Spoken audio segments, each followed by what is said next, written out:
आज मैं जो बनाने वाली हूँ उसे आप सुबह नाश्ते में खा सकते हैं, चाय के साथ खा सकते हैं, बच्चों के टिफ़िन में दे सकते हैं, मेहमानों के आने पर भी उसे खिला सकते हैं, सफ़र में ले जा सकते हैं। ऐसी ही कुछ रेसिपीज़ आज मैं बनाने वाली हूँ। तो चलिए, जिसके लिए मैंने 1 किलो मैदा लिया है और उसमें मैं 250 ग्राम सूजी डालूँगी। चौथाई भाग हमें इसमें सूजी डालना है। अब दोनों को मिक्स कर देंगे और इसके बाद हम डालेंगे इसमें अजवाइन, क्योंकि मैदे की कोई भी चीज़ हम बनाते हैं नमकीन तो उसमें अजवाइन बहुत ही अच्छी लगती है। इस तरीके से क्रश करके डाल दें। थोड़ा सा डालेंगे इसमें नमक टेस्ट के अनुसार। अब सारी चीज़ें हमने डाल दी हैं। इसके बाद हम रिफ़ाइंड तेल डालेंगे। सरसों तेल का यूज़ नहीं करना है, रिफ़ाइंड तेल को डालेंगे आधा किलो। अगर 1 किलो मैदा है तो आधा किलो रिफ़ाइंड तेल डालेंगे। इस तरह से जब हम तेल डाल देंगे तो कोई गुंजाइश नहीं रहेगी कि हमारी जो भी रेसिपी बनने वाली है वो अच्छी ना बने, क्योंकि इतना चीज़ हमने डालने के बाद हम जो भी रेसिपी बनाएंगे वो बहुत ही बढ़िया बनेगी। तो इसे मिक्स कर लेते हैं। अच्छे से मिक्स होने के बाद हम इसमें पानी डालेंगे और पानी से इसका आटा गूँथेंगे। और आप देख सकते हैं मुट्ठी बंध रही है। जब हमने तेल और मैदा अच्छे से डाला है तो चेक करने की ज़रूरत नहीं पड़ती है। हम इसे पानी से गूँथ लेंगे। थोड़ा थोड़ा पानी डाल के गूँथना है।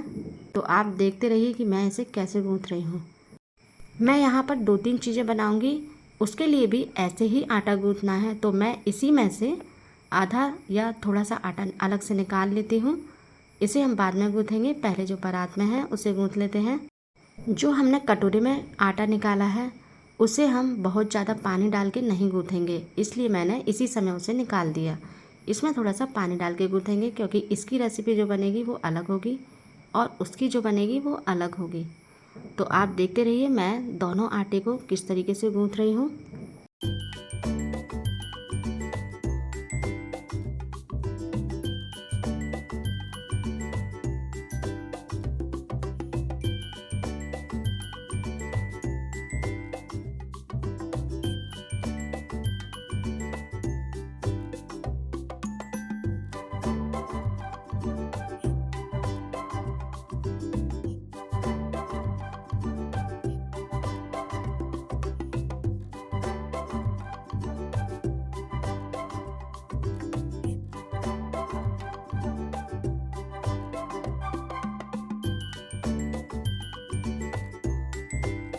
अब परात वाला आटा गूँथ गया है, कटोरे वाले आटे को भी गूँथ लेते हैं। इसमें हम पानी नहीं मिलाएंगे, ऐसे ही इसे गूँथना है।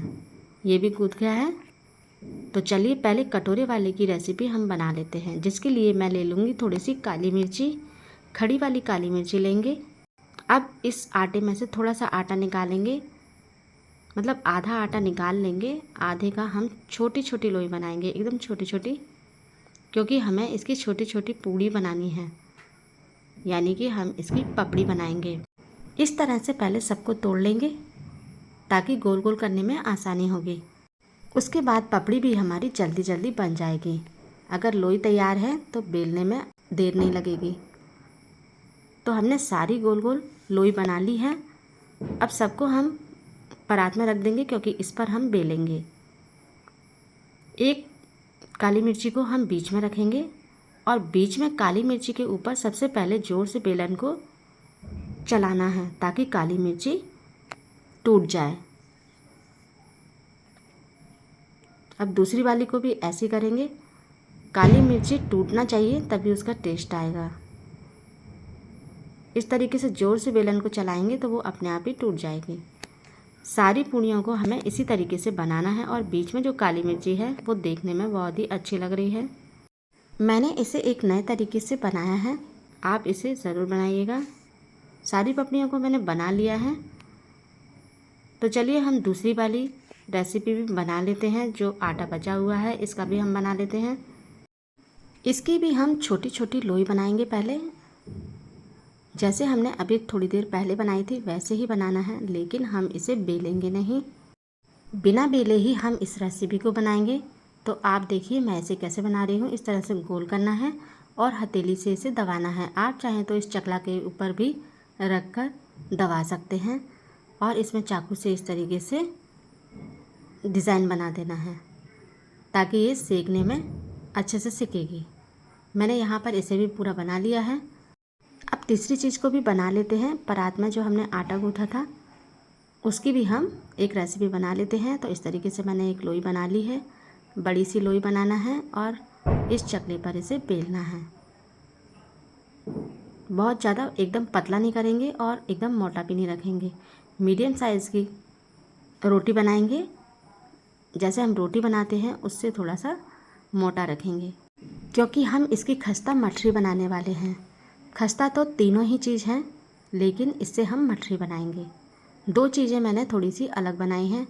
और मैदे की क्वांटिटी मैंने 1 किलो ही अधिकतर रखती हूँ, क्योंकि मैं अधिकतर 1 किलो मैदा की ही कुछ भी चीज़ बनाती हूँ, 1 किलो मैदा की ही बनाती हूँ।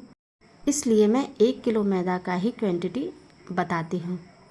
ज़रूरी नहीं है कि 1 किलो, आधा किलो इस तरीके से ही नापें। आप कोई भी बर्तन से भी मैदा नाप सकते हैं और उससे आधा तेल लेना है। बस आपको जितना भी मैदा लेना है उतना ले सकते हैं, बस उससे आधा तेल कर दीजिए। तो आपकी जो भी खस्ता पापड़ी बनेगी वो बहुत ही अच्छी बनेगी। अब हमने मठरियों को इस तरीके से काट लिया है। मैं बड़े बड़े पीसों में ही मठरी को बनाती हूँ, तो मैंने यहाँ इस तरीके से मठरी बना ली है और इसी तरीके से हमें सारी मठरियों को बनाना है। तो चलिए एक रोटी और बना लेते हैं। इसे भी हम उसी तरीके से बेलेंगे।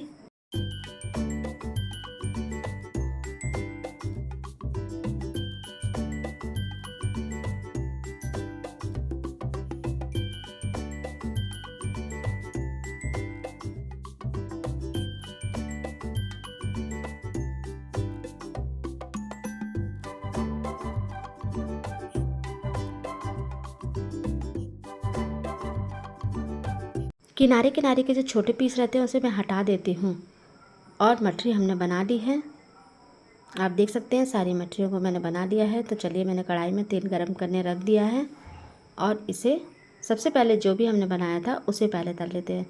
जब भी हम मठरी या खस्ता इस तरीके से पपड़ी बनाते हैं तो उसे तुरंत नहीं तलना चाहिए, थोड़ा सा हवा में रख देना चाहिए ताकि थोड़ा सा वो उसका जो गीलापन है वो ऊपर से थोड़ा सा कम हो जाए। उसके बाद जब हम इसे तलते हैं तो वो बहुत अच्छे से तलती है। इस तरीके से हम सारी पपड़ियों को तल लेंगे। पहले कढ़ाई में मैंने तेल बहुत कम डाला है, क्योंकि ये जो 2 पपड़ी हैं वो मैं इसी कढ़ाई में तलूँगी और जो मठरी है वो ज़्यादा है, इसलिए मैं उसे दूसरी कढ़ाई में तलूँगी। बहुत ज़्यादा डार्क नहीं तलना है। अब इसे हम निकाल लेते हैं। सारी पपड़ियों को ऐसे ही तलना है।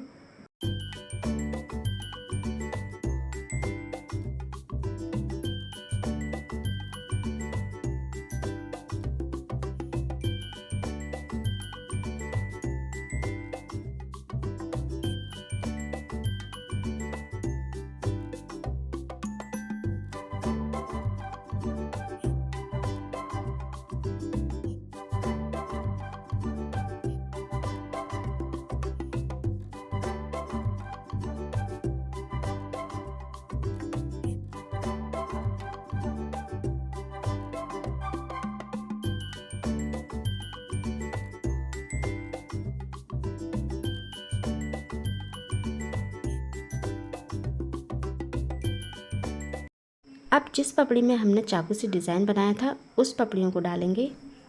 ये भी बहुत ही अच्छी लगती है, बहुत खस्ता बनी है। तो सारी पपड़ियों को हम तल लेते हैं इसी तरीके से।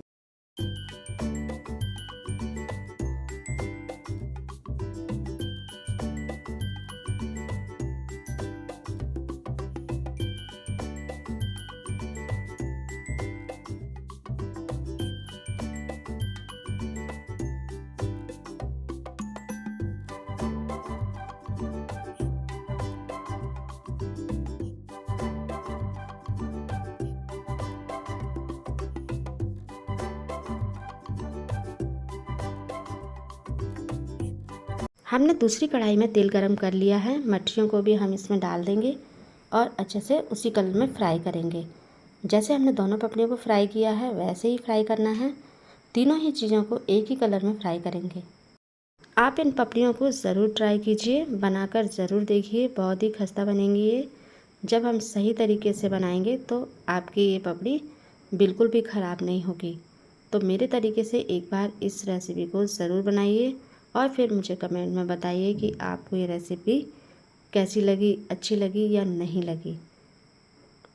यदि आपको ये रेसिपी पसंद आए तो लाइक ज़रूर कर दीजिए। चैनल पर नए हैं तो सब्सक्राइब करना बिल्कुल मत भूलिए। ये देखिए इस कलर की मछली को हमने सेक लिया है।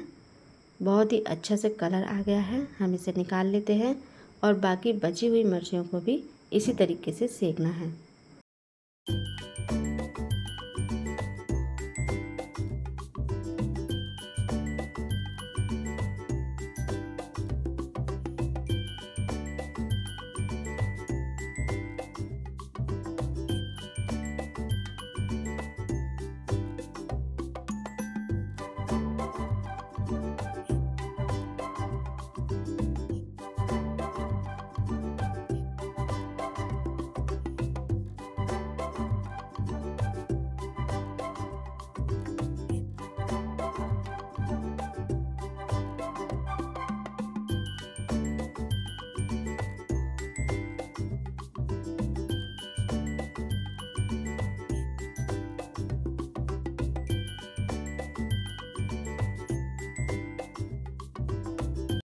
हमने तीनों चीज़ों को बनाकर तैयार कर लिया है। अब आप देख सकते हैं कि ये देखने से ही पता चल रहा है कि ये खस्ता बनी है या नहीं बनी है। आखिरी में बस इतना ही कि ट्राई ज़रूर कीजिए। तो फिर मिलते हैं अगले वीडियो में।